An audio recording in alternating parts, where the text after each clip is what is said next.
بسم اللہ الرحمن الرحیم۔ آج 15 رمضان المبارک اتوار کے اس بابرکت دن میں ایک تسبیح کا راز بتانے جا رہا ہوں، اور جس کے ہاتھ یہ راز لگ گیا وہ ایک ہی دن میں کروڑوں کا مالک بن جائے گا۔ محترم ناظرین، یہ تسبیح آپ نے آج کے دن پڑھنی ہے۔ یہ تسبیح پورے سال کا رزق آپ کے گھر لے کر آ جائے گی، اور پورا سال گھر میں دولت کی بارش اللہ کے فضل و کرم سے ہوتی رہے گی۔ لیکن آپ سے گزارش ہے کہ تمام دوست ویڈیو کو مکمل دیکھیں، کیونکہ یہ ایک ایسی تسبیح کا راز ہے جو آج کی اس ویڈیو میں میں آپ کے ساتھ شیئر کرنے لگا ہوں۔ یہ راز بہت سے لوگوں کو پتا ہے، اور جن لوگوں کو یہ راز پتا ہے کامیابی ان کے قدم چومتی ہے، اور وہ پھر زندگی کی ان بلندیوں پر پہنچ جاتے ہیں جن کا انہوں نے خواب دیکھا ہوتا ہے۔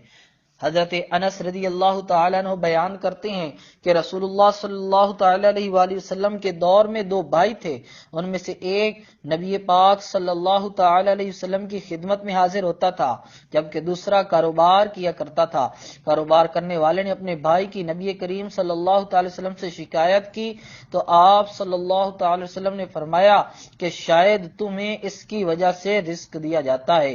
اللہ تعالیٰ نے رزق کے دروازے مقرر کیے ہیں اور اس کی چابیاں بھی بنائی ہیں۔ جس نے یہ چابیاں وصول حاصل کر لی وہ کبھی تنگ دست نہیں رہے گا۔ دوستو، وظیفہ بتانے سے پہلے رزق کے دروازوں کے بارے میں جاننا ضروری ہے۔ پہلا دروازہ نماز ہے۔ جو لوگ نماز نہیں پڑھتے ان کے رزق سے برکت اٹھا دی جاتی ہے، وہ پیسہ ہونے کے باوجود بھی پریشان رہتے ہیں۔ رسول اللہ صلی اللہ تعالی علیہ وآلہ وسلم نے فرمایا، جس کی نماز عصر جاتی رہی گویا اس کا گھر بار اور مال لٹ گیا۔ دوسرا دروازہ استغفار ہے۔ جو انسان زیادہ سے زیادہ استغفار کرتا ہے، توبہ کرتا ہے، اس کے رزق میں اضافہ ہو جاتا ہے۔ حضرت عبداللہ بن عباس رضی اللہ تعالیٰ عنہ روایت کرتے ہیں کہ رسول اللہ صلی اللہ تعالیٰ علیہ وسلم نے فرمایا، جس نے استغفار کو لازم کر لیا تو اللہ تعالیٰ اسے ہر غم اور تکلیف سے نجات دے گا، اور ہر تنگی سے نکلنے کا راستہ پیدا فرما دے گا، اور اسے ایسی جگہ سے رزق عطا فرمائے گا جہاں سے اسے وہم و گمان بھی نہ ہوگا۔ تیسرا دروازہ صدقہ ہے۔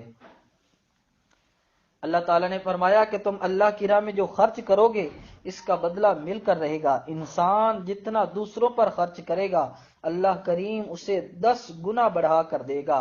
حضرت ابو ہریرہ رضی اللہ تعالیٰ عنہ سے روایت کرتے ہیں کہ نبی کریم صلی اللہ تعالیٰ علیہ وسلم نے حضرت بلال رضی اللہ تعالیٰ عنہ سے فرمایا، اے بلال، خرچ کرو اور عرش والے سے افلاس کا خوف نہ کرو۔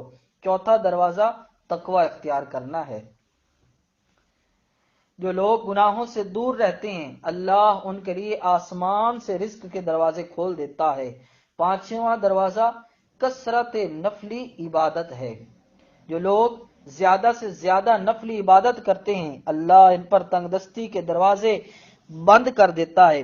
اللہ تعالیٰ فرماتا ہے، اگر تو عبادت میں کثرت نہیں کرے گا تو میں تجھے دنیا کے کاموں میں الجھا دوں گا۔ لوگ سنتوں اور فرضوں پر ہی توجہ دیتے ہیں، نفل چھوڑ دیتے ہیں، جس سے رزق میں کمی آ جاتی ہے۔ چھٹا دروازہ اللہ پر توکل کرنا ہے۔ جو شخص یہ یقین رکھے کہ اللہ دے گا تو اسے اللہ ضرور دے گا، اور جو شخص اللہ پر توکل نہیں کرے گا وہ ہمیشہ پریشان ہی رہے گا۔ حضرت عمر بن خطاب رضی اللہ تعالیٰ عنہ نے فرمایا کہ رسول اللہ صلی اللہ تعالیٰ علیہ وآلہ وسلم نے ارشاد فرمایا، اگر تم حسن خوبی کے ساتھ اللہ پر توکل کرو تو تمہیں اس طرح رزق دیا جائے گا جس طرح پرندوں کو رزق دیا جاتا ہے۔ وہ صبح کے وقت خالی پیٹ جاتے ہیں اور شام کے وقت سیر ہو کر لوٹتے ہیں۔ ساتواں دروازہ شکر ادا کرنا ہے۔ اللہ تعالیٰ کا شکر ادا کرنا رزق میں برکت کا ایک بہت بڑا ذریعہ ہے۔ ارشاد باری تعالیٰ ہے، اگر تم شکر کرو گے تو میں تمہیں اور زیادہ عطا کروں گا، اور اگر تم شکر نہیں کرو گے یعنی کفران نعمت کرو گے تو پھر میرا عذاب بہت سخت ہے۔ تو اس لیے ناظرین، آپ عمل شروع کرنے سے پہلے صدقہ کر لیں۔ صدقے کی اتنی زیادہ فضیلت ہے کہ آپ سوچ بھی نہیں سکتے۔ حضرت جبرائیل علیہ السلام نے اللہ رب العزت سے پوچھا کہ پروردگار دنیا میں سب سے طاقتور چیز کیا ہے؟ تو اللہ رب العزت نے فرمایا کہ پہاڑ۔ حضرت جبرائیل علیہ السلام نے عرض کی کہ یا اللہ اس سے بھی کوئی طاقتور ہے؟ تو اللہ رب العزت نے فرمایا کہ لوہا، جو کہ پہاڑ کو بھی کاٹ دیتا ہے۔ حضرت جبرائیل علیہ السلام نے عرض کی یا اللہ اس سے بھی کوئی طاقتور چیز ہے؟ تو اللہ رب العزت نے فرمایا کہ آگ، جو لوہے کو پگھلا دیتی ہے۔ حضرت جبرائیل علیہ السلام نے عرض کی کہ یا اللہ اس سے بھی کوئی طاقتور چیز ہے؟ تو اللہ رب العزت نے فرمایا پانی، جو کہ آگ کو بھی بجھا دیتا ہے۔ حضرت جبرائیل علیہ السلام نے عرض کیا کہ یا اللہ اس سے بھی کوئی طاقتور چیز ہے؟ تو اللہ رب العزت نے فرمایا کہ ہوا، جو کہ پانی کو بخارات بنا کر اڑا لے جاتی ہے۔ تو حضرت جبرائیل علیہ السلام نے عرض کیا کہ یا اللہ اس سے بھی کوئی طاقتور چیز ہے؟ اللہ رب العزت نے فرمایا کہ صدقہ، اور صدقہ کے بارے میں آتا ہے کہ ایک ہاتھ سے دو، دوسرے ہاتھ کو پتہ نہ چلے۔ ناظرین، صدقے کی اتنی زیادہ فضیلت ہے، جو شخص اللہ کی راہ میں خرچ کرتا ہے تو اللہ اس کو 10 گنا اس دنیا میں اور 90 گنا آخرت میں دیتا ہے۔ ناظرین، جو اب میں آپ کو وظیفہ بتاؤں گا، آج آپ لوگ یہ وظیفہ کسی بھی نماز کے بعد کر لیں۔ جب آپ فجر، ظہر، عصر، مغرب، عشاء یا تہجد کی نماز ادا کر لیں، پھر اس کے بعد جیسے ہی سلام پھیر لیں، چاہے تو اسی وقت کر لیں یا چلتے پھرتے کسی بھی وقت پڑھ سکتے ہیں، لیکن بہتر ہے کہ جب آپ نماز سے فارغ ہوں تو آپ اسی وقت سکون سے یہ وظیفہ کر لیں۔ لیکن عمل بتانے سے پہلے میں آپ سے ایک گزارش کروں گا کہ اگر آپ اس چینل پر ابھی تک نئے ہیں اور آپ نے ابھی اس چینل کو سبسکرائب نہیں کیا تو خدا را اس چینل کو ابھی سبسکرائب کر لیں، کیونکہ ایسے بہت سے وظائف، بہت سے اعمال آپ کے حوالے ڈیلی بیسس پر کرتا رہوں گا انشاءاللہ۔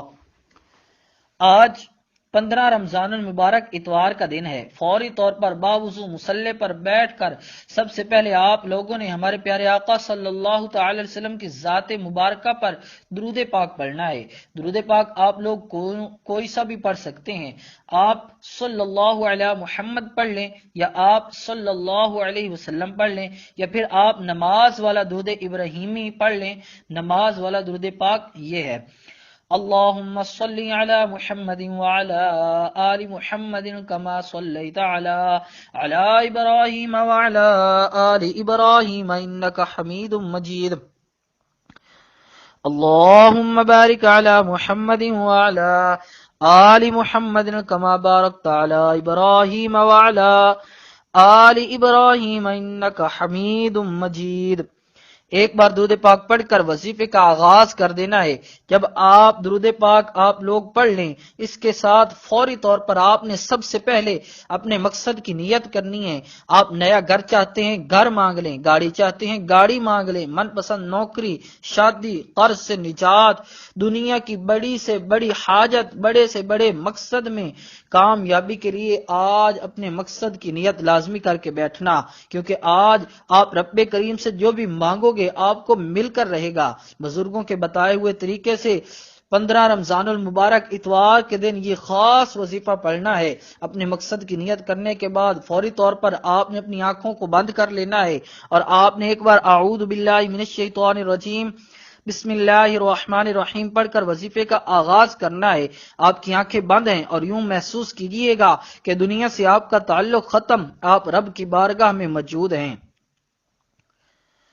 اس کے بعد اب آپ تمام ناظرین نے ایک مرتبہ پہلا کلمہ پڑھ کے یہ وظیفہ شروع کر دینا ہے: لا الہ الا اللہ محمد الرسول اللہ۔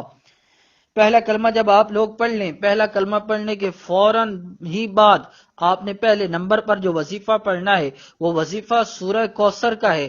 سب سے پہلے آپ نے سورہ کوثر کو پڑھ لینا ہے۔ سورہ کوثر کی تلاوت سماعت فرما لیں۔ بسم اللہ الرحمن الرحیم، اِنَّا أَعْطَيْنَاكَ الْكَوْثَرَ فَصَلِّ لِرَبِّكَ وَانْحَرْ إِنَّ شَانِئَكَ هُوَ الْأَبْتَرُ۔ آپ نے سورہ کوثر کو 21 مرتبہ پڑھنا ہے۔ جب سورہ کوثر آپ پہلے نمبر پر 21 بار پڑھ لیں، اب آپ کو میں ایک اسم بتاؤں گا، سورہ کوثر کے فوراً بعد آپ کو یہ اسم کتنی بار پڑھنا ہے یہ بڑی ترتیب سے بڑی توجہ سے سمجھ لیں۔ یہ اسم یہ دوسرا وظیفہ ہے، یا باسطو کا ہے۔ آپ نے کیسے پڑھنا ہے، کتنی بار پڑھنا ہے، توجہ کیجئے گا۔ یا باسطو ایک بار ہو گیا، یا باسطو دو بار ہو گیا، یا باسطو تین بار ہو گیا۔ اس طرح سے یا باسطو آپ ہاتھ کی انگلیوں پر پڑھ لیں یا تسبیح کے دانوں پر پڑھ لیں، آپ نے صرف 101 مرتبہ پڑھ لینا ہے، یعنی ایک تسبیح آپ نے پڑھنی ہے، اس کے بعد فوراً اسے آپ لوگوں کو دوبارہ سے 21 مرتبہ سورہ کوثر پڑھ لینی ہے۔ سورہ کوثر میں آپ کو پڑھ کر سنا دی ہے۔ سورہ کوثر پڑھنے کے بعد آپ لوگوں نے آخر میں سبحان اللہ و بحمدہ سبحان اللہ العظیم سبحان اللہ و بحمدہ سبحان اللہ العظیم، آپ تمام دوستوں نے، بزرگوں نے 21 مرتبہ سبحان اللہ و بحمدہ سبحان اللہ العظیم یہ کلمات پڑھنے ہیں۔ جب آپ 21 مرتبہ سبحان اللہ و بحمدہ سبحان اللہ العظیم اچھی طرح کاؤنٹ کر کے پڑھ لیں تو اس کے بعد آپ نے آخر میں اتنا ہی درود پاک پڑھنا ہے جتنا آپ نے عمل کے شروع میں پڑھا تھا، اور اس کے بعد آپ کا یہ وظیفہ، یہ عمل مکمل ہو جائے گا۔ درود پاک پڑھنے کے بعد آپ نے ہاتھوں کو دعا کے لیے جیسے اٹھاتے ہیں اٹھا لینا ہے، اور پھر اپنے دونوں ہاتھوں پر پھونک مار دیجئے گا، دم کر دیجئے گا، اور دونوں ہاتھوں پر پھونک مار کے اپنے چہرے پر پھیر لیجئے گا، اور اس کے بعد ہاتھ اٹھا کر اللہ تعالی سے دعا مانگ لیجئے گا۔ جو آپ کی حاجتیں ہیں، 10 حاجتیں ہیں یا 100 حاجتیں ہیں، ان کے لیے اللہ تعالی سے دعا مانگ لیجئے گا۔ محترم ناظرین، دعا ایسی عظیم عبادت ہے کہ ہمارے اللہ ہمارے دل کی سرگوشی کو بھی سن لیتا ہے، عبادت کی طرف کو قبول فرماتا ہے، اس کے لیے الگ سے وقت بھی نہیں نکالنا پڑتا۔ یہ عبادت چاہے کچن میں ہو یا بچوں کے معاملات میں، شوہر کا انتظار ہو یا مہمان نوازی، آپ اللہ سے مخاطب ہوتے ہیں اور اللہ آپ سے بات کرتا ہے، آپ کے سوالوں کا جواب دیتا ہے۔ اللہ تعالیٰ فرماتا ہے، اور تمہارے رب نے فرمایا مجھ سے دعا کرو میں تمہاری دعا قبول کروں گا، بے شک وہ جو میری عبادت سے تکبر کرتے ہیں ان قریب ذلیل ہو کر جہنم میں جائیں گے۔ القرآن۔ عموماً مانگنے والے لوگ اچھے نہیں لگتے، مگر اللہ کا تو الگ ہی معاملہ ہے کہ اسے مانگنے والے پسند ہیں، حتیٰ کہ چھوٹی سے چھوٹی ضرورت کے لیے بھی اللہ تعالیٰ کو پسند ہے کہ اس کا بندہ اس سے مانگے۔ اور تمام حضرات نماز کا اہتمام لازمی کیا کریں، کیونکہ نماز پڑھنا ہر مسلمان مرد اور عورت پر فرض ہے۔ اللہ تعالیٰ ہم سب کو 5 وقت نماز باجماعت ادا کرنے کی توفیق عطا فرمائے، اور ماہ رمضان المبارک کے اندر زیادہ سے زیادہ نیکیاں سمیٹنے کی توفیق عطا فرمائے، اور اس مہینے کی برکت سے اللہ تعالی ہماری بخشش فرمائے، آمین ثم آمین۔ تمام حضرات کمنٹ باکس میں اللہ تعالیٰ کے 99 ناموں میں سے کوئی ایک نام ضرور ٹائپ کریں۔ ویڈیو اچھی لگی ہو تو ویڈیو کو لائک کر دیں۔